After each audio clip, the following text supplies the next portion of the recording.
Hi! In front of me is Motorola Moto E40, and today I would like to show you how you can turn on or off app notifications from apps of your choosing on this Motorola.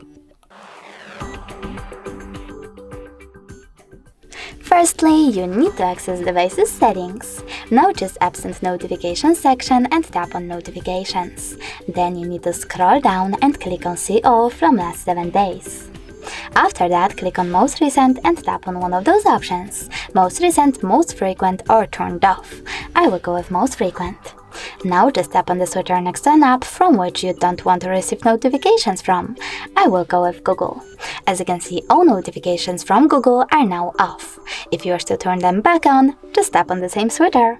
You can also click on one of your apps over here and manage all notifications by clicking on this switcher next to all Google notifications. Thanks so much for watching. If you enjoyed this video, smash that like button, comment, and don't forget to subscribe. Bye!